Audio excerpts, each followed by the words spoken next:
உணவே மருந்து அப்படின்னு அந்த காலத்துலலாம் பெரியவர்களாக சொல்லிட்டு வருவாங்க இல்லையா? அந்த மாதிரியில் ஒன்று சுண்டக்காய் குழம்பு. சுண்டக்காய் அப்படின்னால கசக்கும் அப்படின்னு நம்ம நினைக்கக்கூடாது. அந்த சுண்டைக்காயினுடைய அந்த கசப்பு வாரத்தில் ஒரு நாளாவது அந்த வயத்துக்கு போச்சு அப்படின்னா, குழந்தைகளாக இருந்தால் அதுகளுக்கு வயத்தில் சின்ன சின்ன பூச்சிகள் இருந்தால் அதெல்லாம் நீங்கி போகும். வயது சென்றவர்களாக இருந்தாக்க அவளுக்கு மலச்சிக்கல் இல்லாமல் அவளுக்கு நல்லா வெளிக்கு போகும். இடைப்பட்ட நம்மளை மாதிரி நடுத்தர வயசு 60, 50, 70 இதில் இருக்கிறவெல்லாம் இந்த மாதிரி சுண்டைக்காய் அதை அடிக்கடி பயன்படுத்தினோம்னாக்க நமக்கு அந்த சர்க்கரை வியாதி, பிபி இதெல்லாம் நல்லா கண்ட்ரோல் ஆகும். எப்படி பார்த்தாலும் இந்த சுண்டைக்காய் நமக்கு பேர் தான் சுண்டைக்காயாக இருக்கவில்லையா, பெரிய நன்மைகளெல்லாம் கொடுக்குறது. அப்படிங்கிறதுனால நான் இந்த பதிவில் சுண்டைக்காய் எப்படி குழம்பு செய்யலாம் அப்படிங்கிறத கொடுக்குறேன். சுண்டைக்காய் வற்றல் வாங்கி வரணும். சுண்டைக்காய் வற்றல் உப்பு போடாதது வாங்கிட்டு வரணும். அது வச்சுக்கணும். முதல்ல என்ன பண்ணணும், ஒரு எலுமிச்சம்பழ அளவு புளி, ஒரு 2.25 ஸ்பூன் போட்டு நல்லா கரைச்சி, நல்லா ஒரு 2 டம்ளர் தண்ணி கொடுத்து நல்லா கரைச்சி, நல்லா ஒட்ட புளியில் வந்து சக்கை இருக்கணும். அந்த மாதிரி நல்லா கரைச்சிட்டு நல்லா வடிகட்டி அந்த புளிஜாரத்தை வச்சுக்கணும். ஸ்டவ்வை மூட்டி ஒரு ஸ்பூன் நெய், ஒரு ஸ்பூன் தேங்காய் எண்ணெய் ரெண்டையும் ஊற்றி 4 ஸ்பூன் மிளகு, 4 ஸ்பூன் உளுத்தம்பருப்பு, 4 ஸ்பூன் கடலைப்பருப்பு, 8 வரமிளகாய், கொஞ்சம் பெருங்காயம், ஒரு கிள்ளு, ஒரு 2 ஆறுக்கு கருவேப்பிலை, ஒரு 1/4 ஸ்பூன் அல்லது 1/2 ஸ்பூன் மிளகு, இதை போட்டு நல்லா செவக்க வறுக்கணும். கருப்பாயிடக்கூடாது, வறுப்படாமல் இருக்கக்கூடாது. அது எப்படி தெரியும்னா மிளகு பட்டுன்னு வெடிக்கும். அப்போ எல்லாம் நல்லா வறுப்பட்டுருக்குன்னு தெரியும், வாசனையாக இருக்கும். அதை வரைச்சி அதை எடுத்து பக்கத்தில் கொஞ்சம் தண்ணி வச்சு அதில் கொட்டி வச்சுக்கணும். ஒரே ஒரு கரண்டி தண்ணி தான் அதில் கொட்டி வச்சுக்கணும். அப்புறம் வந்து ஒரு 1/4 மூடி தேங்காய், அதாவது ஒரு பத்தை இல்லை 2 பத்தை தேங்காய், பத்தைன்னு இவ்வளோ தேங்காய் போடும். அதையும் அந்த வறுத்து வச்சுட்டு அதில் போடணும். அதில் நல்லா வழுமூணு அரைச்சி வச்சுக்கணும். இப்போது வானொலியை ஸ்டவ்வில் ஏற்றி அதில் ஒரு 2 ஸ்பூன் கடலெண்ணெய் அல்லது சமையலுக்கு எண்ணெயோ 2 ஸ்பூன் அந்த எண்ணெயை ஊற்றி அதில் கடுகு போடணும். கடுகு படன்னு வெடித்ததும் கரைச்சி வச்சு நல்லா வடிகட்டி வச்சுருக்கோம் இல்லையா, இந்த புளிஜலத்தை அதில் ஊற்றிட்டு அந்த புளிஜலம் நல்லா கொதிக்கணும். கொதிக்கணும். கொதிக்கும்போது நம்ம அரைச்சி வச்சுருக்கோமே இந்த விழுது எடுத்து அதில் ஊற்றணும். ஊற்றி நல்லா கலரணும். அந்த கொஞ்சம் கெட்டியாக இருக்கும் போல் இருந்ததுன்னா அந்த மிக்ஸி ஜாரில் அரைச்சிருக்கோம் இல்லையா, அதுலேயே ஒரு 1/2 டம்ளர் 3/4 டம்ளர் தண்ணி ஊற்றி அதையே நல்லா குடிக்க அதில் ஊற்றிடணும். அதாவது அந்த சுண்டக்காய் குழம்பு அப்படிங்கிறது வந்து கொஞ்சோண்டு கெட்டியாக வரும். ரொம்ப கெட்டியாக வயலாட்டாக வந்தால் நல்லா இருக்காது, ஒரே தண்ணியாக இருந்தாலும் நல்லா இருக்கும்.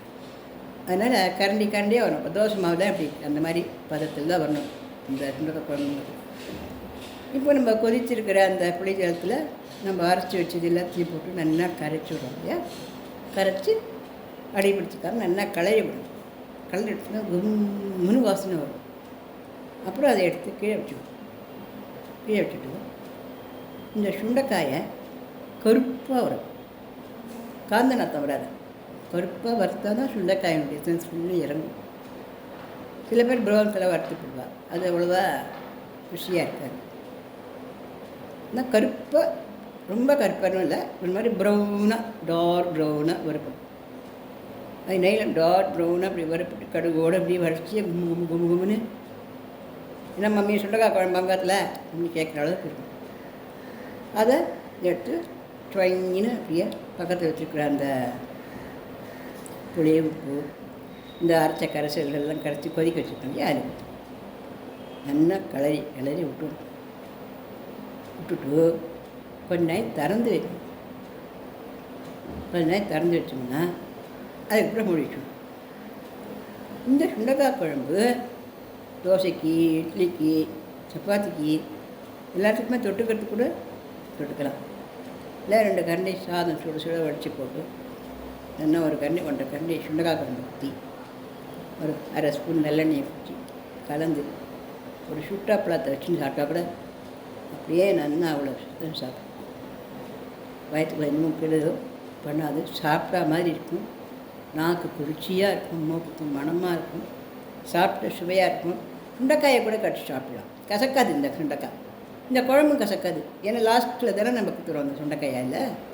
அதனால் ஊறிட்டு இருக்குமே வழிய கசப்பாக இருக்காது. அந்த குழம்பு நல்லா இருக்கும் சாப்பிட்றதுக்கு. இப்படி கசப்பாக இருக்கும் அப்படின்றதா யோசனை இருந்ததுனாக்கா ஒரு நெல்லிக்காய், ஒரு அருநெல்லிக்காய் அளவு ஒரு குட்டியாக ஒரு வெள்ளை துண்டாக அதை போட்டு வைக்கலாம். கரைக்க வேண்டாம், ரொம்ப போட்டுட்டுலாம் போதும். அந்த இனிப்போடு சேர்ந்து அது டேஸ்ட்டாக இருக்கும். இந்த சுண்டக்காய் குழம்பை வாரத்துக்கு 2 நாள் பண்ணி சாப்பிட்டா போதும். இந்த பேர்பட்ட சர்க்கரை நோயாக இருந்தாலும் நல்லா சல்லுன்னு குறைய ஆரம்பிக்கும். எப்பேற்பட்ட குழந்தைகள் ராத்திரிலாம் பூச்சி கடிக்கிறது, குப்பியில் அரிக்கிறது அப்படின்னு கஷ்டப்பட்டால் கூட நல்லா ஆகி போய் அந்த பூச்சி போட்டெல்லாம் வெளியே போகும். வயசானவ சாப்பிட்டா கூட அவளுக்கு இந்த மலச்சிக்கல் இந்த பிரச்சனைகள்லாம் நீங்கும். நடுத்தர வயசில் இருக்கிறவெல்லாம் சாப்பிட்டோம்னாக்க நம்மளுக்கெல்லாம் என்ன பண்ணுவோம் அப்படின்னாக்கா சர்க்கரை நல்லா இறங்கும், பிபி நல்லா இறங்கும். பிபி இருக்கிறவா மட்டும் உப்பு கொஞ்சம் குறைவாக போட்டு சாப்பிடும். உப்பு நல்லா திட்டமாக போட்டால் தான் நல்லா இருக்கும். இருந்தாலும் பிபி இருக்கச்சு என்ன பண்ணுறது, இந்த வாசனையிலேயே சுட கலந்து டபகலப்புன்னு சாப்பிட வேண்டியது. அதனால் இந்த மாதிரி இந்த சுண்டைக்காயை நம்ம யூஸ் பண்ணிட்டோம்னாக்கா அந்த சுண்டைக்காய் குழம்பு ரொம்ப டேஸ்ட்டாக நல்லா இருக்கும். எப்படியும் சுண்டைக்காயை அப்படியே வறுத்து சிட்டிக்கு உப்பு போட்டு அதையே அப்படியே சாத்தில் போட்டு கூட சாப்பிடலாம். சில பேர் அப்படி சாப்பிடுவேன், ஆனால் சில பேருக்கு அது பிடிக்காது. இந்த குழம்பாக பண்ணிட்டோம் அப்படின்னாக்க ஒரு குழம்பு பண்ணிட்டோம், இன்னைக்கு குழம்பு மீந்து போச்சு அப்படின்னா கவலையே பட வேண்டாம்.